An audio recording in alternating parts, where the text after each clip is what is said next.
Türkmenistanda zenanların gözellük hizmetlerine qadağançılık girdilendiği barada Azatlyk Radiosunda we halkary medpuwatunda iýdigderle çap edilen maglumatlardan soň ýurtda bu hyzmatlaryň aglawasynyň aýal gyzlara gaýtadan hödürlenmegine ruhsat berildi. Ýöne ýurtda botok, silikon, epilatsiýa we tatu qadağançylygy heniz hem dowam edýär. Ilat arasynda bu hyzmatlary talabyň ýokary bolmagy käbir hünärmenleri gizlin işlemäge we türme tutsaglygy bilen ýüzbeýiz bolmagy iterýär. Adatlyň habarçylarynyň maglumatyna görä, Aşgabatda, Balkan, Lebap we Mary vilayatlarynda gözellik salonlary öz müşterilerine emelik kirpik, dyrnak daktyrmak we gaş bejermek ýaly hyzmatlary hödürleýärler. Şol bir wagtda döwlet edara kärhanalarynda işleýän zenan işgärlere emelik kirpik, dyrnak daktyrmak we gaş bejertmek, şeýle-de kosmetiki serişdeleri ulanmak henizde qadağanlygynda galýar. Büdjet işgärleriniň talaba laýyk giyinmek, ýagny giyin köýnek giymek talap edilýär. Olaryň ýakalary hem ýapyk bolmaly. Olara kosmetika çalmak düýbünden gadagan. Ýöne zenan işgärler kän bildirmeýän renkleri ulanyp ýüzlerini makiýaj edýärler we özlerine timar berýärler. Häkimlikleriň wekilleri büdjet işgärlerini berk gödäwçilik edýärler. Dip Mardaka habarçymyz aýtdy. Ýatlasak prezident Serdar Berdimuhammedowyň häkimet başyna geçmeginiň iýdi süre geçen ýylyň aprelinden başlap Türkmenistan aýal gyzlaryň erkinligini çäklendirýän giň gerimli qadağançylyklaryň ençemesini güýje girdi. Türkmen häkimetleri tarapyndan resmi derejede ılan edilmedik bu qadağançylyklaryň çäginde aýallara emelik kirpik, dyrnak daktyrmak we gaş bejertmek, dar eşik giymek, gysga balak, yupka giymek, makyaj etmek, saçy sara boýatmak, tatu etdirmek we botoks, silikon, epilatsiýa hyzmatlaryndan peýdalanmak gadagyn edildi. Bu hyzmatlary hödürleýän gözellik salonlarynyň onlarçasy ýapyldy. Habarçylarymyzyň sözlerine görä, bu hyzmatlaryň ilaty hödürlenmegine gaýtadan ruhsat berilmegine Türkmenistanda aýal gyzlaryň hukuklarynyň depelenýändiги barada Azatlykda, halkara medpuwatynda we jemgyýetinde iýdigderli çap edilen maglumatlar sebäp bolupdyr. Bu gadagynçylyk barada dünýä medpuwatynda iýdigderli habar çykan soň häkimetler bu salonlaryň gaýtadan işläp başlamagyna ýuwaş-ýuwaşdan ruhsat berip başladylar. Dip Lewapdaky habarçymyz aýtdy. Şol bir wagtda häkimetler bu uğurdaky käbir şol sanda botoks, silikon we epilatsiýa hyzmatlaryny hödürlemek gadagynçylygyny henizde öz güýjünde saklaýarlar. Bu gadagynçylyklary bozan raýatlar 3 ýyla çenli azatlykdan mahrum edilýär. Balkandaky habarçymyz gözellik salonlarynyň işgärlerine salgylanyp, soňky 8 aýyň dowamında Türkmenbaşy şäherinde botoks hyzmatyny hödürleýän adamdan 11 sany kosmetologyň türmäe basylandygyny aýtdy. Olar bir kanun we qadagan edilen gözellik hyzmatlarynyň işi bilen meşgullanmakda. Müşterileri beden taýdan şikayet ýetirmekde günäli tapyrypdyrlar. Botoks we ýüz ýygyrtlaryny gidermek üçin gelen müşterilerde allergik reaksiýa döräp olaryň dodoklarynyň botokslaryna infeksiýanyň emele gelmegi bahana edilipdir. Dip Balkandaky habarçymyz aýtdy. Bir qadağançylyklara garamazdan ilat arasynda botoks, silikon, tatu we epilatsiýa hyzmatlaryna talap ýokary bolmagynda galýar. Bu ýagdaý bolsa bu hyzmaty hödürleýän hünärmenleri gizlin işlemäge iterýär. Habarçylarymyzyň maglumatyna görä, olar bu hyzmatlary köplenç öýlerinde ýa-da gözellik salonlarynyň arka tarapynda hödürleýärler. Olar bu hyzmatlary amal etmek üçin köplenç kanun goraýjy edaralaryň işgärlerine para berýärler. Bu hyzmatlaryň gadagyn bolmagy we gizlin amal edilmegi olaryň bahasynyň ýokarlanmagyna hem getirdi. Häzir Türkmenistanly zenanlar bu hyzmatdan peýdalanmak üçin geçen ýylyň fevral aýy bilen deňeşdirilende tas 2 hisse köp maddi çykdyjy etmeli bolýarlar. Botokslaryň narhy 2000 we 4000 manat aralygynda, epilatsiýa hyzmatlary 200 we 300 manat aralygynda bahalanýar. Dip Lewapdaky we Marydaky habarçylarymyz aýtdy. Adatlyk ýokarda beýan edilen ýagdaýlar barada ýurdun zenanlar birleşiginden we agdalýan sewitleriň polisiýa müdirliklerinden kommentari alyp bilmedi. Erkekleriň we aýallaryň deň hukuklarynyň we azatlyklarynyň, şeýle hem olary durmuşa geçirmek üçin deň mümkinçilikleriniň bardygyna kepil geçen Türkmenistanyň hökümeti ýurtda aýal gyzlar babatynda çäklendirmelere we kemsitmelere ýol berilmeginiň sebäplerini resmi derecede düşündürmekten saklanýar. Bu mesele geçen ýylyň iýununda ýekece Türkmen resmisi tarapyndan agzalyp, mejlisiň deputaty Serdar Arazow türkmen aýallar üçin kosmetika amallaryň gadagyn edilmeginiň sanitariýa sebäpleri esaslanýandygyny aýdypdy. Türkmenistanda ideksizlikler ýene-de köpçülikliğin rehimsizlige sebäp bolýar. Soňky günlerde Aşgabatyň käbir etraplarynda itleriň ençemesi öldürildiği Türkmenabatda hem itleri öldürmek boýunça işler geçirilýär. Şol bir wagt aralygynda ýaşaýjylaryň itler üçin penahana döretmek baradaky nowatdaky haýyşy ýene-de yerli häkimetler tarapyndan ret edildi.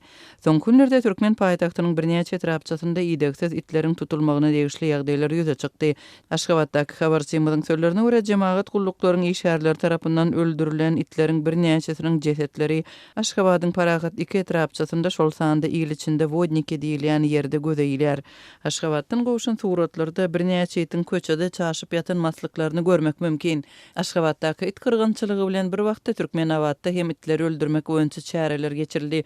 Yerli ýaşaýjylaryň maglumatlaryna görä jemaat gullugynyň eşiklerine geyinen adamlar ýörüýte awtologly aýlanyp itleri ýok edýärler. Öldürülen itler ýörüýte awtologa ýüklenýär. Azatlyk radiosyna gowşan videoda gyzgyl renkli ýörüýte uly awtology onuň ýanynda jemaat gulluklarynyň işgärleriniň eşigine geyinen birnäçe adamyň duranlygyny we ýerde ölü itiň maslygyny görmek mümkin. Türkmen häkimetleri 10 ýyla golay wagt bäri itleriň we pişikleriň rehimsizlik bilen ýok edilmegine degişli ýagdaýlary resmi taýdan kommentirlemekden ýüzewrýärler. Bu aralykda haýwanlary gorap çykyş edýän raýatlara batyş görkezilýär we olaryň ideksiz itleri köçelerden ýygnamak we penahana döretmek boýunça inisiatiwalar häkimetler tarapyndan goldaw tapmaýar. Geçen ýylyň iýulynda ýurtda itlere rehimsizligi gadagyn edýän itleri köpeltmek we kinologik işler barada kanunyň kabul edilmeginiň ideýany Türkmenabatyň ýaşaýjylary itler üçin penahana döretmegiň uğruna çykypdy. Emma muny başda wada beren yerli häkimetler öz sözünde tapylmady. Liwap vilayatynyň we Türkmenabad şäheriniň häkimlikleri raýatlaryň şondan bäri ýazýan ardalaryndan ýüzewrýärler. Türkmenabad şäheriniň häkimliginiň orunbasary B. Açylow tarapyndan gol goýulyp, fevralyň aýagynda berilen jogaby ýene-de odalky jogaplary gaýtylady we raýatlaryň haýyşy ret edilip, ideksiz it pişikleri tutmak we saklamak üçin ýörüýte döwlet edaralarynyň iş geçirmeginiň göz tutulýanlygy habar berildi. Şeýlelikde haýwanlary goraýjylaryň 2022-nji ýylyň 26-njy iýulynda kabul edilen we prezident tarapyndan gol çekilen itleri köpeltmek we kinologik işler baradaky kanun esasynda edýän ýüzlenmesine 2020-nji ýyla degişli hökümet kararyna salgylanyp jogap berildi. Mary Türkmenabat awtomagistralnyň uğruna 28 fevral günü öýlen adam itkilerine getiren ýol helakçyligi boldy. Iki ýeňil awtologyň PTP gelip çakışmagy netijesinde ýüze çykan ýol hadisasyna 7 adam helak boldy. Yerli sülçüler ýol ulug hadisasynyň bolan ýerine derňe işlerini geçirdi.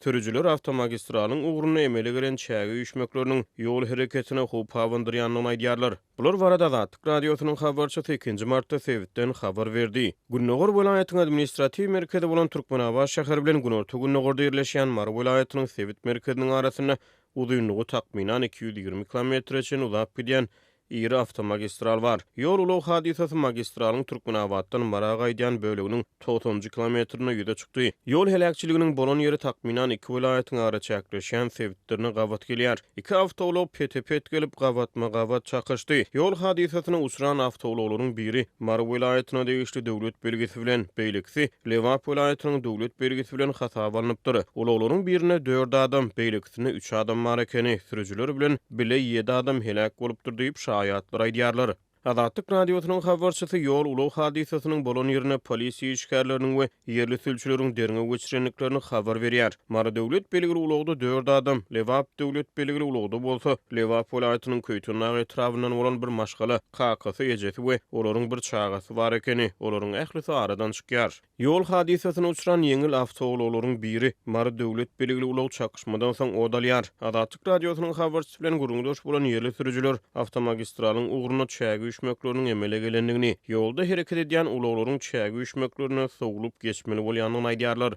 Şaýatlaryň gurrun bermegine görä Mary Türkmenabad awtomagistraliniň ugruny ýol hadisasynyň bolan ýerine gara ýoluň ulag hadisasy bolan böleginde hem çägi üçmegi bar ekeni, ulaglaryň biri gara ýoluň ugruny emele gelen topok çägiden sogulup geçmek üçin garşydan gelýän ulagy petepet bar burýar. Ýol hadisasy günnügden gün ortany öýlen saat takminan 3-4 aralygynda bolup geçýär. Paçgarlyk wakanyň bolan ýerinde ýollarda çägeler arasalanmaýar. Mary Türkmenabad awtomagistraliniň hili soňky ýyllarda hassa yaramazlaşdy.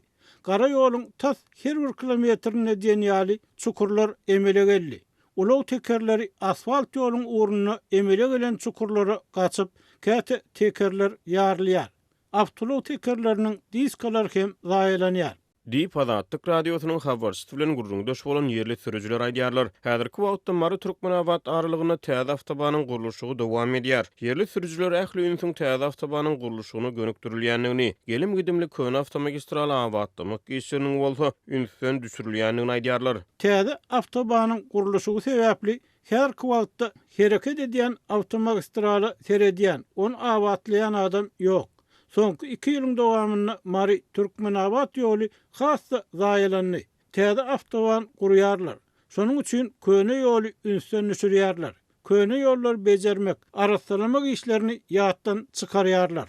Diýip ýerli sürüjüler Azatlyk radiosynyň habarçysy bilen gurrundaşlykda aýtdy. Fevralyň ahyryna köni awtomagistraliniň ugruny ýol hadisasyny uçuran Mary döwlet belgili ulagyň sürüjüsi Mary Türkmenabad aralygyna kire edýän ekeni, Lewap döwlet belgili ulagda helak bolan köýtün nagly maşgalanyň agdalary, eje kaky we olaryň çagalary öz dowduk diýarlaryna köýtün nagy etrabyna ýerleşen bir gonomçulukda soňky ýoluny ugrudyl diýip Azatlyk radiosynyň habarçysy Sewitden maglumat berdi. Türkmenistanyň içeri işler ministrligi ýol ulag hadisalary boýunça hasabat çap etmeýär. Döwlet media serişdeleri ýurdun çägine bolup geçen helakçylykly hadisalar, şol sany ýol ulag hadisalary barada habar bermeýär.